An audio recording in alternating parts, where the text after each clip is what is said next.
Hello বন্ধুরা, দেখো আজকে নীলিমার রান্নাঘরে কি রান্না হবে। ইলিশ মাছের মাথা দিয়ে কচুর শাক। তার জন্য কচুর শাকটাকে আমি সেদ্ধ করতে বসিয়ে দিয়েছি।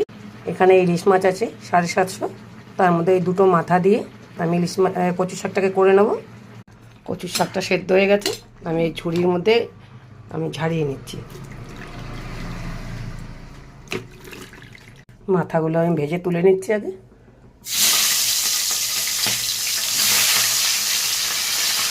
আমি ইলিশ মাছগুলোকেও একবারে ভেজে নিচ্ছি। ভাগে ভাগে সব মাছগুলো তুলে নিয়েছি ভেজে, একটু তেলও তুলে রেখেছি। আচ্ছা, দিয়ে দিচ্ছি কালো জিরে, দিয়ে দিলাম রসুন কুচি।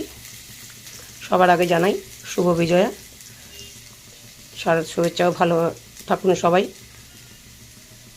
সুস্থ থাকুন। কচুর শাকটা নুন দিয়ে সেদ্ধ করা আছে, আমি আর একটু নুন দিয়ে দিলাম। পেঁয়াজ দিয়ে দিয়েছি, পেঁয়াজটা ভালো করে ভাজা হোক। সবাইকে শুভ বিজয়ার প্রীতি ও শুভেচ্ছা জানাই। সামনে আবার দীপাবলি আসছে, আজকে রান্না করছি অনেক দিন পরেই। এতদিন পুজোর মৌসুম গেছে। দেখতে পেঁয়াজটাও ভাজা হয়ে গেছে, দিয়ে দিচ্ছি কচুর শাকটাকে।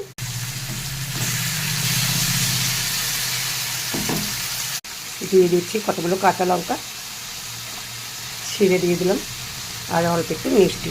কচুর শাকটা একটু মিষ্টি দিতেই হবে, যতই মাছের মাথা দিই না কেন আমি। কচুর শাকটা হয়ে গেছে, এবার মাথাটা দিয়ে দেবো।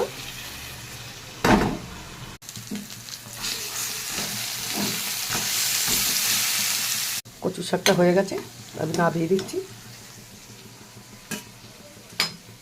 যে কটা মাছ ভেজে রেখেছিলাম গাঁঠি দিয়ে আর আলু দিয়ে করে ফেলবো। ইলিশ মাছ আর চিংড়ি মাছ যে কোনো প্রকারে খাওয়া যায়, যা দিয়ে ইচ্ছা। আলুটাকে আর গাঁঠিটাকে ভালো করে ভেজে নিচ্ছি। লঙ্কা জিরে হলুদ একবারেই দিয়ে দিয়েছি। মশলাটাকে কষিয়ে নিচ্ছি ভালো করে।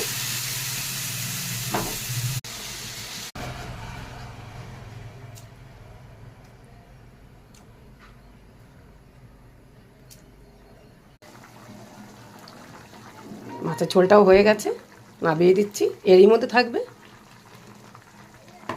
যদি ভালো লাগে তাহলে একটা লাইক কমেন্ট শেয়ার করে দেবেন। ধন্যবাদ।